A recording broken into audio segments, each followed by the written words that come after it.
First, Science, God and Faith, Richard Dawkins versus C.S. Lewis on the meaning of life.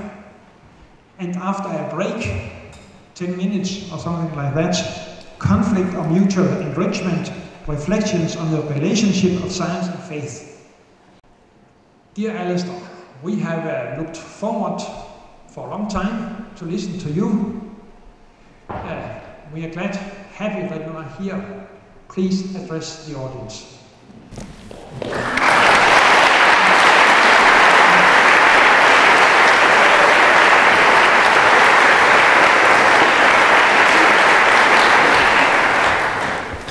Well, ladies and gentlemen, let me begin by saying what a pleasure it is to be here in Aarhus, and to thank you also for arranging this wonderful weather.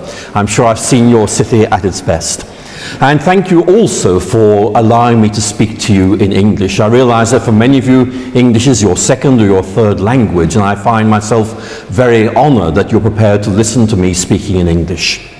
And in these two lectures tonight, what I want to do is to open up the question of the relationship of science and the Christian faith. And what I'm going to do is explore some questions with you. And I want to promise you these are interesting questions. I think you'll find the areas we'll be exploring very, very interesting, but also the answers I'm going to give you, I think, will be very helpful. And one of the things about Christian apologetics is this. Christian apologetics is about recognizing that our culture is asking some good questions of Christianity. But it's also about recognizing that there are good answers that can be given. And in many ways, one of the things I want to encourage you to do tonight is to discover what those answers are. They'll be good for your faith, but they'll also be good for those who you're talking to, who are wondering what Christianity is all about, and are wondering what it has to say on some of the questions we'll be looking at tonight. And so in this first lecture, I'm going to compare Richard Dawkins and C.S. Lewis.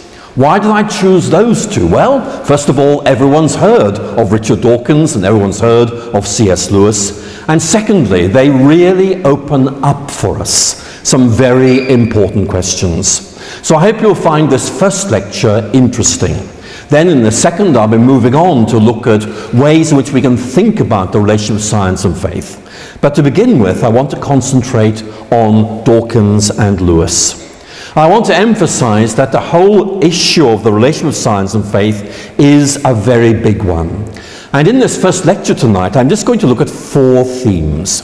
Themes that I'm sure you've thought about already. First of all, how do reason and evidence come into faith?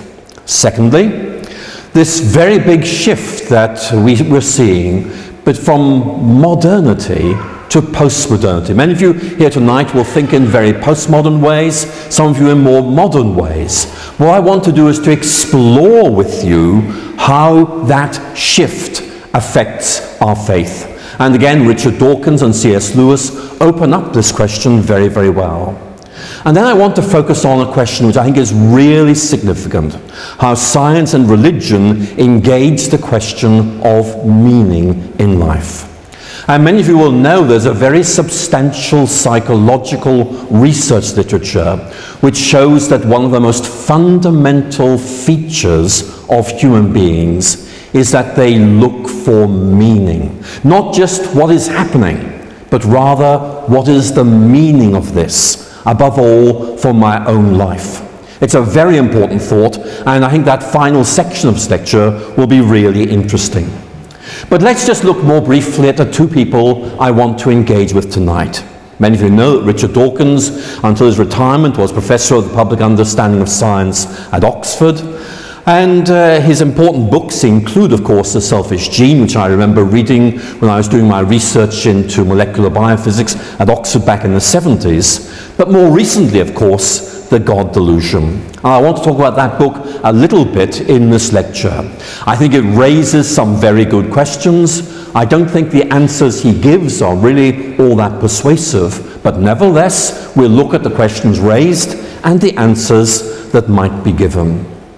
Lewis was finally Professor of Medieval and Renaissance English at Cambridge, although he spent most of his career at Oxford University. And he's interesting for many ways. His books include, for example, Mere Christianity and Surprised by Joy, but they have very different life trajectories. In other words, the way in which their lives worked out are very, very different. Dawkins, I think you know, was an evolutionary biologist who moved from Anglicanism to atheism, whereas C.S. Lewis specialized in classics and English, and indeed one of the reasons he is so easy and so enjoyable to read is that he has mastered the English language. But many of you won't know that Lewis moved from atheism to what he called mere Christianity. For Lewis, mere Christianity means something like this: a basic Christianity, a sort of essentials of faith, not something like Lutheranism or Anglicanism, but rather just the basics of Christian faith, which for Lewis stood right at the heart of things. So let's begin to look at that first question I've opened up. Is faith reasonable? And I think it's a very important question to ask because, for example, Richard Dawkins in his book The God Delusion is arguing that faith is without any rational basis whatsoever. Scientists use evidence, but religious people just run away from evidence. They offer no reasons for their faith at all. Actually, Dawkins is very good at emphasizing that we need reasons for our beliefs. But so is C.S. Lewis. And in many ways, Lewis is a model figure in saying that there are good reasons for believing that Christianity is right, is trustworthy, and is exciting. And we'll be looking at some of those reasons in this lecture tonight. But I want to ask this question that seems to me to be important. Why is it that we accept some beliefs and not others? In other words, what leads us to say, this seems right, but this seems wrong? And for many of you, the answer is going to include that all-important word, evidence. And I want to agree with that, and I want to explore with you where that takes us. Let's begin by looking at Richard Dawkins on faith. And this is a very famous quote from a lecture he gave some years ago. He says, faith means blind trust. In the absence of evidence, even in the teeth of evidence. That phrase, in the teeth of evidence, means willfully ignoring what is there. So what Dawkins is saying, there is no evidence for God, and what evidence there is points in precisely the opposite direction. At one point he gets, I think, a little bit overexcited and suggests that faith is a kind of mental illness. I'm very pleased to say he's backtracked on that recently, but certainly in his more excitable moments, that's the kind of thing that Dawkins was saying. So there are some very interesting questions to raise here. Is he right about faith?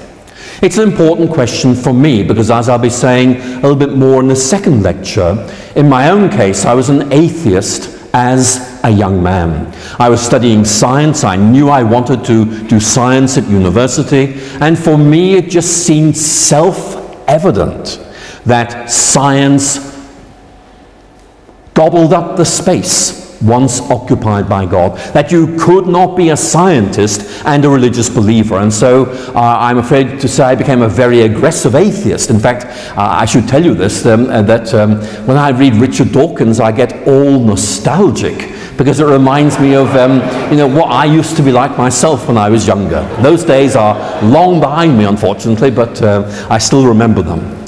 But the key point here is that for me, moving from atheism to Christianity was not about hanging up my brains. It was not about committing intellectual suicide. It was about realizing that Christianity gave me a bigger and better vision of reality, that actually this was a way of seeing myself and seeing the world that made far more sense than my earlier atheism.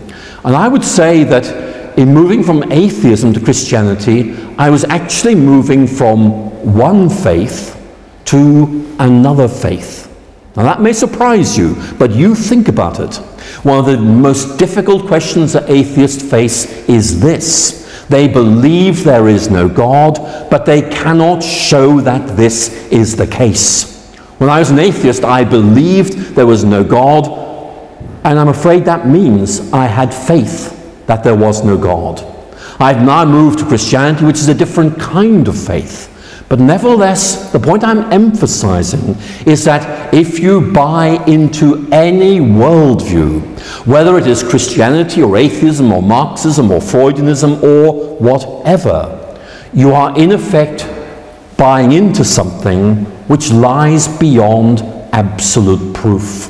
And I'll talk more about this as we go through this evening, but it is a very important point to make at this stage. Here's Richard Dawkins talking about faith. This is from A Selfish Gene back in 1976. Faith, he writes, is a state of mind that leads people to believe something, it doesn't matter what, in the total absence of supporting evidence. If there were good supporting evidence, then faith would be superfluous, for the evidence would compel us to believe it anyway. Now, it's a nice little quote, but I want to suggest to you it's simply not right. Dawkins seems to be saying that in science there is no room for faith because the evidence is so compelling that we are inexorably moved to one and only one answer, and that's why science is so successful. Now, I think there'll be scientists here tonight can see what the problems are here, and I will tease those out in a moment. I want to suggest it's rather more complicated than Dawkins is suggesting.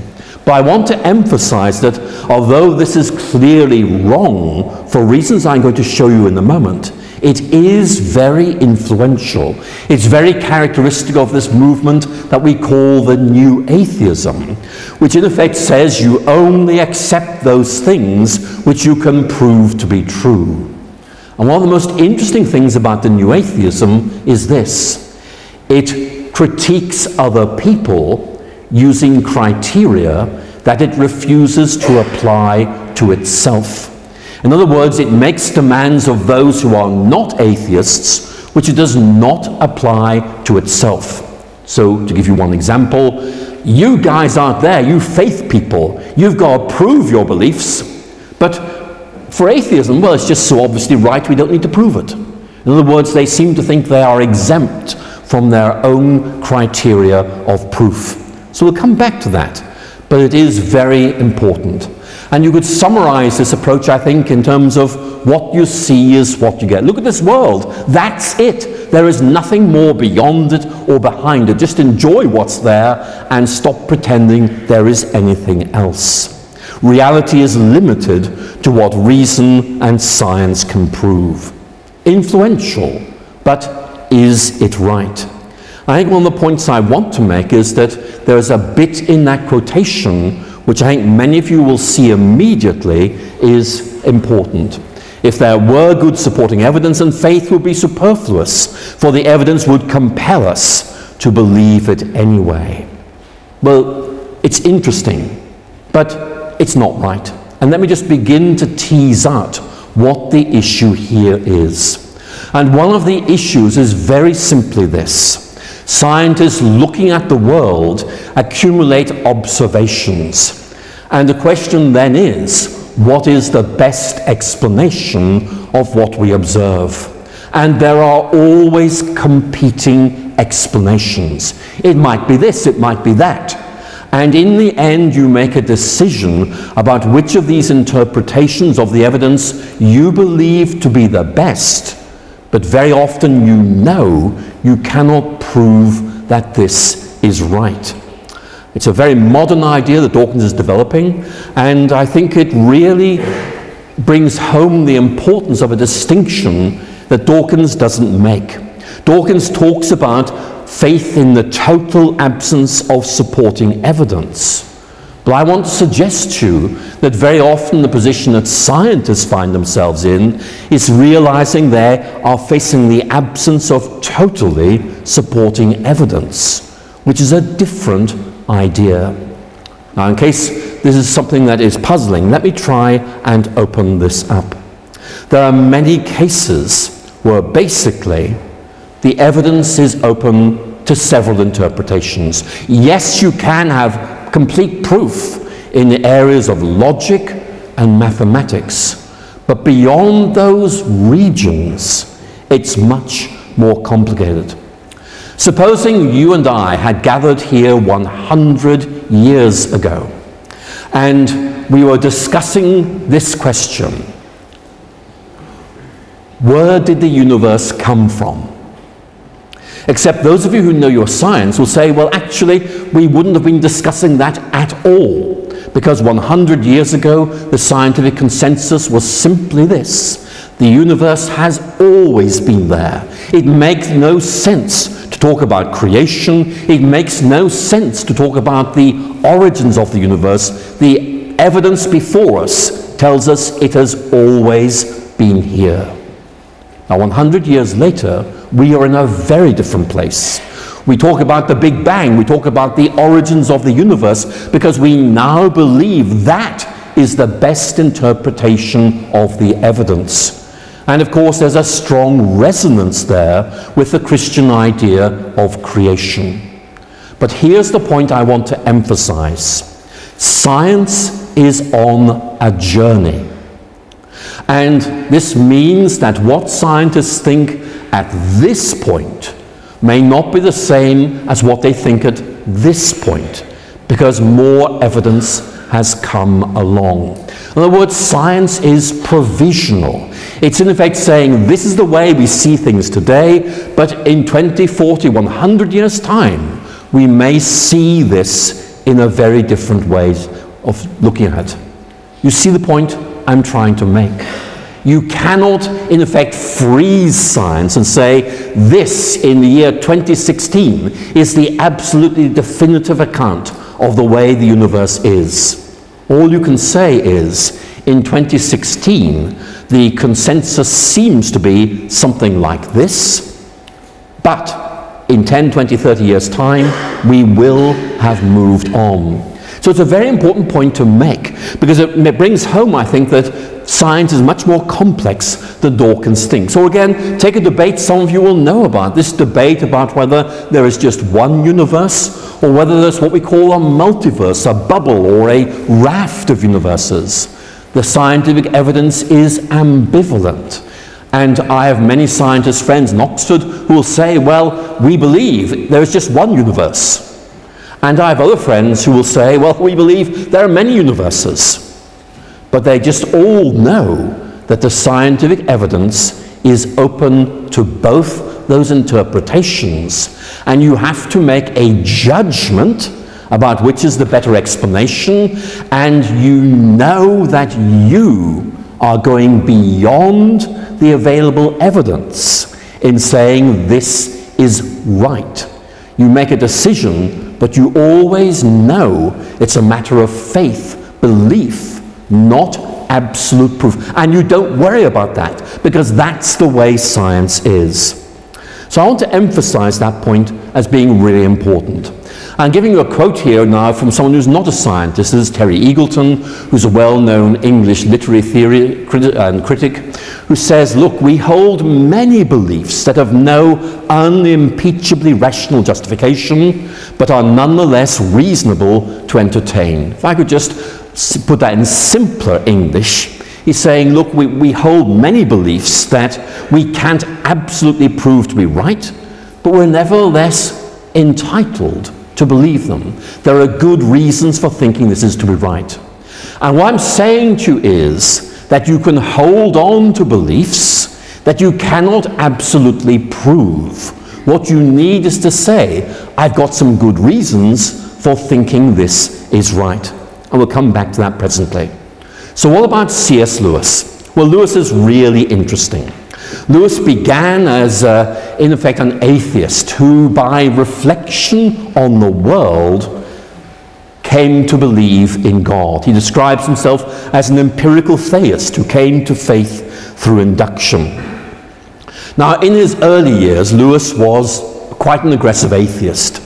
And one of the interesting things to look at is why. Why was Lewis an atheist? And he gives two main reasons. Number one, this suffering I see in the world. How can there be a God if there is this suffering? And of course, as many of you will know, Lewis served in the British Army during the Great War of 1914 to 18 and was seriously wounded, and that reinforced his belief that there cannot be a God because of this suffering. He also took the view that science, in effect, pulled the rug out from under belief in God, that you could not take science seriously and be a religious believer. Now, Lewis, of course, thought about these things. And as Lewis thought about these things, a number of ideas began to bubble up. I'm going to tell you about one or two of them, which I think you'll find interesting. First of them was this. Lewis began to realize that the evidence for atheism was actually not all that good.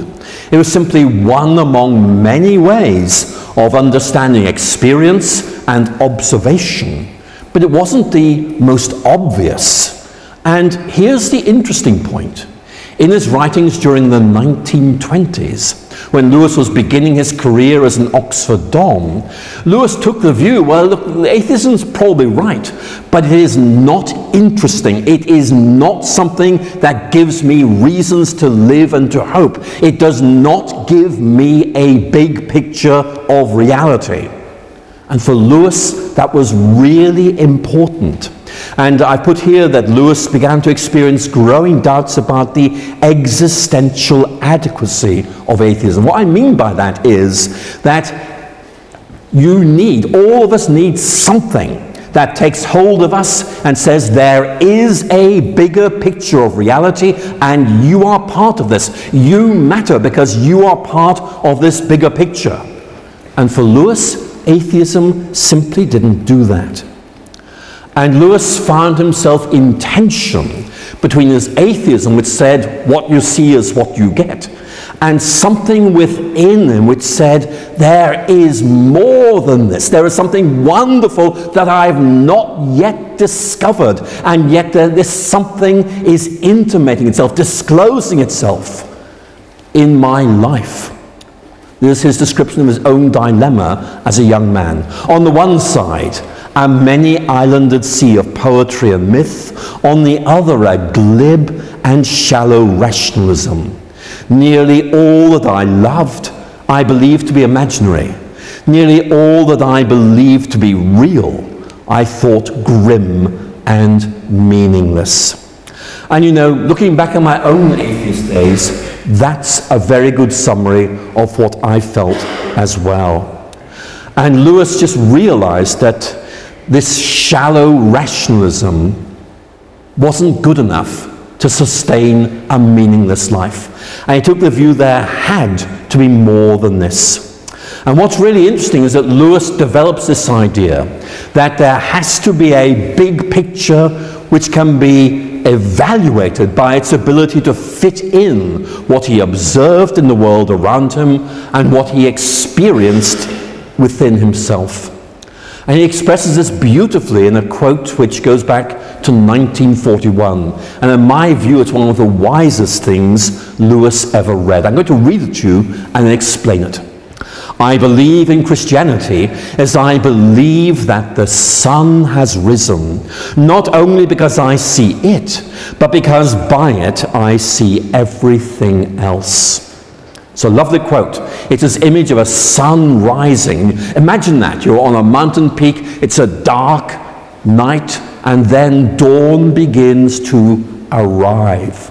And the sun begins to light up the landscape. It begins to burn off the mist, and you can see things more clearly than you otherwise could. Sure, there are shadowlands, but you're still able to see more clearly than would otherwise be the case. For Lewis, you judge a worldview, you judge a faith system by its ability to make sense of things. Not just the world around you, but what you experience in your deepest, inmost being. And for Lewis, Christianity does that very, very well. So what Lewis is saying is that we want to talk about what evidence there is that might move us towards faith. And one of those is going to be this question: how much sense does the Christian faith make of what we observe and what we experience? But I'm going to quote, before I move on to the next section, from John Polkinghorne. John Polkinghorne is someone I know. He was a professor of theoretical physics at Cambridge University, and in his later years went into the ministry of the Church of England. And Polkinghorne here is reflecting on the dilemma faced by both the atheist and the religious believer and the scientist, which is basically that this world of ours is so complicated that it cannot be reduced to one simple explanation. Here's what he writes. Neither science nor religion can entertain the hope of establishing logically coercive proof of the kind that only a fool could deny. No one, it includes Lewis, it includes Dawkins, it includes me, it includes all of us, can avoid some degree of intellectual precariousness, riskiness. And there is a consequent need for a degree of cautious daring in the quest for truth. Now there's more I could say, but I want to lead on immediately to this major theme, philosophical shift. Some of you will know about this. If you do, bear with me as I explain it to everyone else. We stand at this transition from modernity, the worldview that began to dawn in the 18th century and peaked, I think, in the mid-20th century, and what we call postmodernity. And in many ways, modernity is a way of thinking that you find in Descartes and Spinoza, which in effect is saying that you can provide proof for the core beliefs that you hold. That in effect, modern philosophy is about seeking foundations for faith that allow certitude without any belief in God. And so you can talk about the necessary truths of reason or things like that. And that, I want to say to you, was hugely influential in its day. But we now think it's overextended itself. And there are lots of things that would have to be excluded on the basis of this if it was to be applied rigorously. Whereas postmodernity, which we find in writers like Heidegger and Wittgenstein and Gadamer, basically take the view that we have to recognize that we cannot prove the core beliefs that lie at the heart of our lives, whether these are secular or religious, whether they are theistic or atheistic. And so you find this whole shift away from the language of proof, that's fine for logic and mathematics, to the idea of trust, to the idea of beliefs that you believe are warranted or justified. You can give good reasons for them, but you cannot show that they are true. Now, it's a very important point. In effect, it is saying one of the most fundamental characteristics of the human situation is that we cannot prove the beliefs which are most important to us. And that's just the way things are. And it's a hard thing to grasp, but once you've grasped it, you'll see immediately that in effect, religion is no longer the exception to everyone else saying we can prove what we believe. Rather, religion is the classic example of the realization of the limits of the human situation, where we cannot prove, for example, that democracy is better than fascism. I think that. I think it's very important. It affects the way I live. But if you were to say to me, okay, it's important, can you prove that is right? I would have to say no, but I can give you some good reasons for thinking it's right. And that's just the situation in which we find ourselves. And that, I think, sets things in a different perspective. This is one of Oxford University's finest intellectual historians of the 20th century. Isaiah Berlin ran away from Latvia, found refuge in Great Britain, and became a philosopher and historian of ideas. And he argued that basically human beliefs fall into three categories. There they are. Those you can prove by reason or logic, those you can prove empirically, those you can't prove in either of these ways. And you know, think of what you can prove by reason or logic. Well, 2 and 2 make 4. I think that is unassailable. That's true. You can trust that. But let me just say to you, it doesn't give you a reason to get up in the morning. Those you can prove empirically. Well, you can prove some things empirically. For example, the chemical formula of water is H2O, and that's nice to know. But again, does it give you a reason to get up in the morning?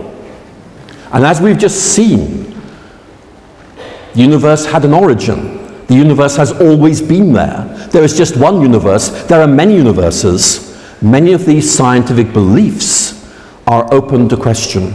And then thirdly, Berlin says that those you can't prove in either of these ways, and here is the key point he makes. Every major political, moral, religious, anti-religious belief you can think of is in that third category. Now, once you see that point, that changes the whole framework of the debate. It's not, can I prove there is a God? It's rather, what reasons can I give for thinking there is a God? What difference does it make to my life? Going back to C.S. Lewis, this idea, does the God idea actually illuminate things and make sense of things? And in many ways, Lewis is inviting us to discover what those might be. So that brings very neatly to another question, which is the scope and limits of science. Dawkins' view is very simple and very elegant in many ways. Science and science alone tells us what is right. And many of you will know this view. He finds that scientific explanations will always win out, that in effect the progress of science always entails the retreat of faith, that science always proves its assertions, whereas religion just asserts them. But lying behind this is this core belief, which we sometimes call scientism. Scientism, which is basically that science and science alone tells us what is true, what is meaningful, what is moral, what is everything. In other words, science is supreme. Everything else is just redundant. So I'm going to ask whether that's right, but let's just ask what Lewis thinks about this. Lewis makes a number of points. First of all, he argues, as I did a moment ago, that science is provisional. It's on a journey, it hasn't reached its end yet. And much more important, the process of induction simply doesn't deliver the certainty that many seem to crave. Induction is saying something like this. We observe this and this and this and this, and we ask, what's the best way of making sense of those? Induction is about standing back from observation and asking what big picture fits them best. And it's a great way of doing science. But the problem is, really, it just doesn't lead to that kind of certainty that Dawkins seems to think is so important. And one of the points that Lewis reiterates again and again is that Christianity is able to provide an intellectual framework that makes sense of the scientific enterprise and its successors. I think that's another point to bear in mind here. Here's a quote which I think is really helpful in this respect. This is from an English theologian that I can predict confidently you will never have heard of. But although he may be obscure and forgotten, he makes a very good point. The point he's making, and I'll read it to you in a moment, but the point he's making is this. Look, some people seem to think that talking about believing or proving the existence of God is about proving that there's a sort of extra asteroid orbiting the sun or something like that. It's an object in the universe. No, says Lewis. Lewis is very, very clear. God is not an extra object in the universe. It's about what lies at the heart of our lives, the heart of this universe, and that's something quite different. But William Inge makes the point like this. Rationalism tries to find a place for God in its picture of the world. But God can't be fitted into a diagram. He is rather the canvas on which the world is painted, or the frame in which it's set. Again, we've talked about these shifts in cosmology. I think they are really quite important. This is a local hero, I think, who in his book, Worlds in the Making, just says, look, science today, i.e. 1906, is saying the universe has always been here. There have been a few shifts, but that's it. Whereas today, of course, we believe something radically different, which is, of course, that the universe is expanding precisely because it began. So we have to raise these fundamentally difficult questions like, what is the universe expanding into? Or if the universe began, then is there a point before the beginning of the universe which is timeless? Because time actually is part of the created order. So there are really some very interesting questions there. So we can look at a very interesting point just to make this. Some of you won't know this, but those of you who've been brought up on the idea that religion impedes scientific progress might like to note that actually there have been points where atheism has inhibited scientific progress, and certainly Fred Hoyle, a well-known British cosmologist, in effect rejected the idea of the Big Bang because he said it sounded too religious. In other words, it seemed to support the idea of creation.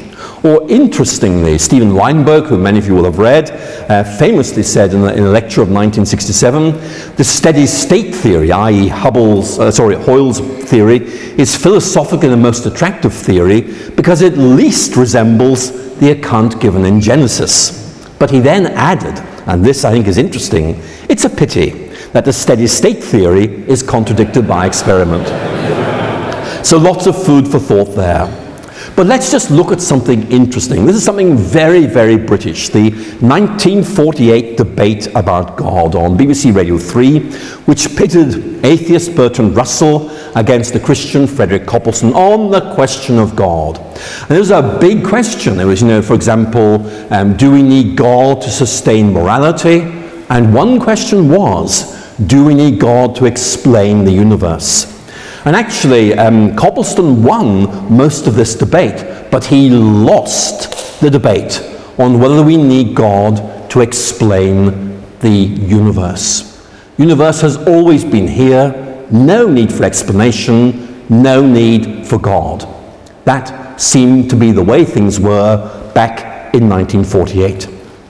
Except 50 years later, in 1998, William Lane Craig, a Christian apologist, debated the then atheist Anthony Flew on all these questions. And this time, on the question of do we need God to explain the universe, William Lane Craig won. And the reason he won was very simply this. He said, look, the present cosmological discussion invites us to say either the universe was brought into being by someone or something, or else it happened by a means that we can never understand on the basis of our current empirical procedures. And in effect, Anthony Flew was unable to answer that point. And Flew, as you probably know, gave up on his atheism as a result. Now, he didn't become a Christian, he kind of migrated towards a sort of form of deism, but it is a very interesting point to make. Well, let me move on now to, if I may, the final point, because I'm running out of time, which is what is the point of life? As I said earlier, this is a big question for most people. And the reason it's big is that it's important. There's something about us as human beings that makes us ask questions about meaning. What sort of questions am I talking about? Well, let me see if these resonate with you. Here are 3 questions about meaning. And you can just ask yourself, how do these work out for you? Number 1, why am I here? Number 2, what is the point of life? Number 3, do I really matter? Now, I think all of you have reflected on those. These are deep, big questions. And in many ways, the questions that Lewis and Dawkins are debating here is whether science is able to answer those questions. And here's the point I want to make to you. Science is very, very good at dealing with empirical questions. In other words, things about what is there in the world and how might we explain those. It's very good at asking how questions. It's not so good at asking why questions. In most scientific enterprises, the why question is really a restated how question. But here's my point. Meaning, value, purpose. These are not empirical ideas. And there is a sense in which science just is not really able to answer these questions. So really what I'm trying to say is that we need to think about this. Many scientists take this view, which I think is regrettable, but they will say something like this: we're just atoms and molecules. That is all that needs to be said about human nature. Get used to it. And I'm sure people have said that to you. And if they said that to you, listen to what I'm saying to you tonight. I am made of atoms and molecules. This glass of water is also made of atoms and molecules. And if you are unable to make a distinction between this collection of atoms and molecules and this collection of atoms and molecules, then frankly, your philosophy isn't worth listening to. Because we need to be able to explain what is different about human nature. Now, there's not more I could say, and I'll be opening this up much more in the next section. But certainly in Dawkins' case, he redevelops this in a different kind of reductionism, which is that our sole purpose is to reproduce our genes. We are gene machines. We dance, to use one of his rather more elegant phrases, we dance to the music of DNA. Now actually, I dance very, very poorly, so I can't actually illustrate this for you tonight, but you can see what he's trying to say. We are puppets whose strings are pulled by genetic mechanisms which we don't really understand and over which we have very little control.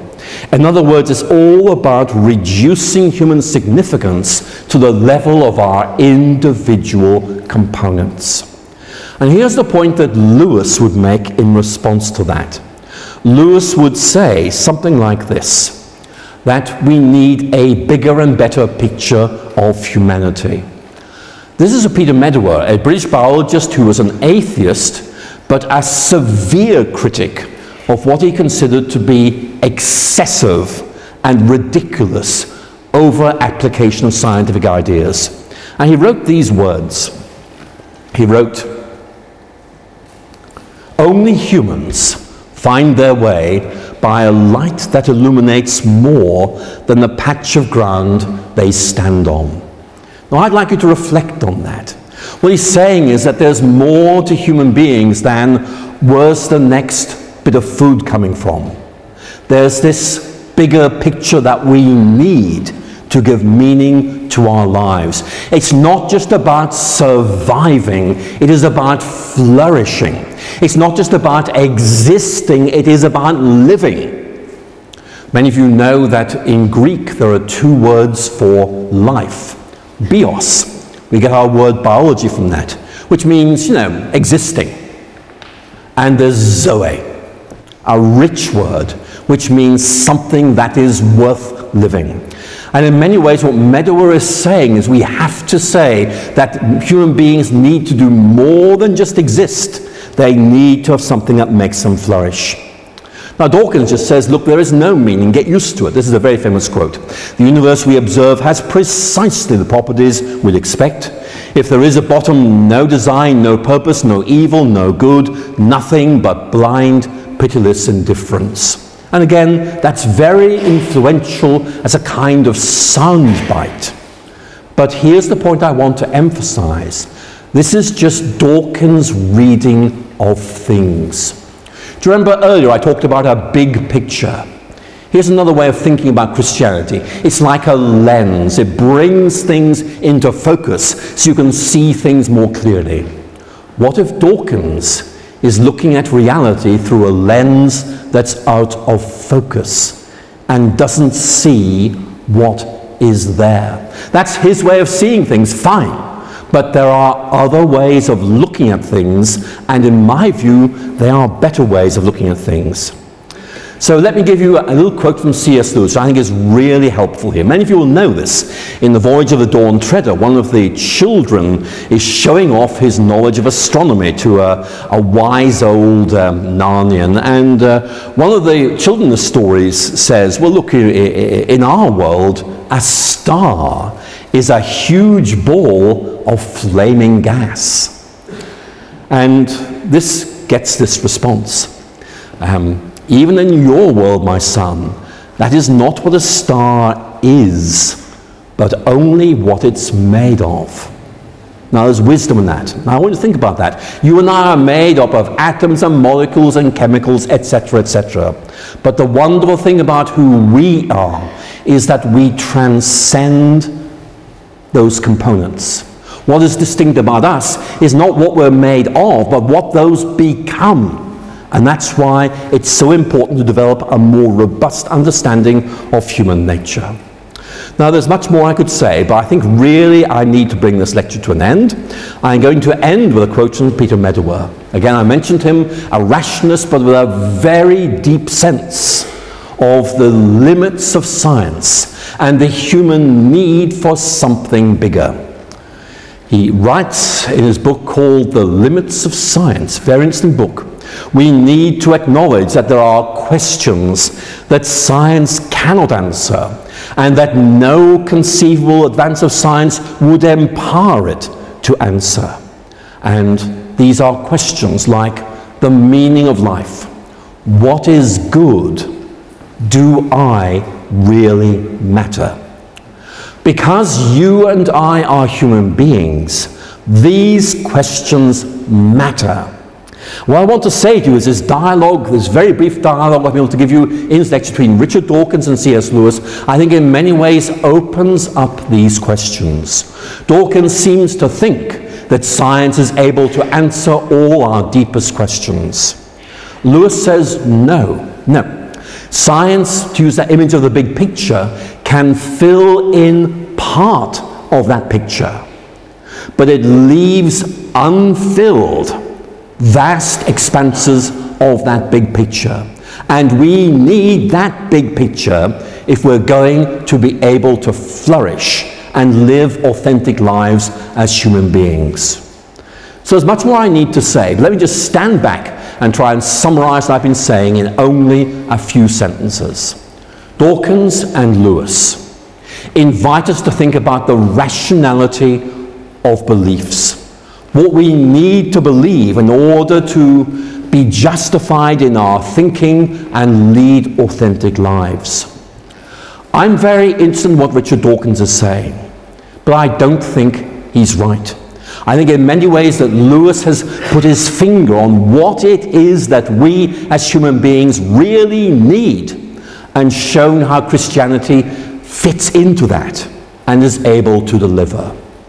Let me end by going back to that very first question I raised about the rationality of faith. And Dawkins, in effect, saying, you only believe what you can prove. A few years back, there was a big debate about Oxford University. And it brought together Richard Dawkins and Rowan Williams, who was then Archbishop of Canterbury. And one of the key questions was the rationality of faith. Under pressure, Dawkins, in effect, admitted that he probably had to think of himself as being an agnostic, because he could not believe, could not prove his core beliefs. The audience was astonished.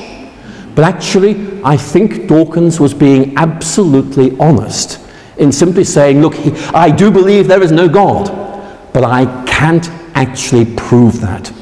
And in many ways, Dawkins is haunted by this realization that his criterion of what is to be trusted, something you can prove, doesn't actually work for his own atheism, which stands at the heart of his personal existence. That's interesting. But for me, what's even more interesting is the realization that this opens up the question in a very new and exciting way. It's not, can you prove that there is a God? It's much more, can you show that what you do believe fits well with observation and experience and brings a new quality of depth to your lives and the way in which you think and hope. And I want to suggest to you, ladies and gentlemen, that maybe Lewis is pointing us in a very helpful direction with that quote I gave you. I believe in Christianity as I believe the sun has risen, not only because I see it, in other words, as evidence for it, but because by it I see everything else. That's the kind of big picture we're looking for. I found that when I moved away from atheism. I've lived with it ever since. It is a great place in which to live. And in many ways, I would endorse Lewis at this point and say we need to find that big picture and realize we are part of it.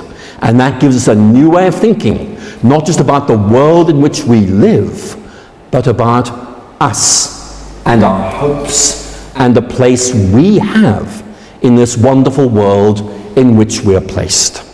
Ladies and gentlemen, thank you so much for listening.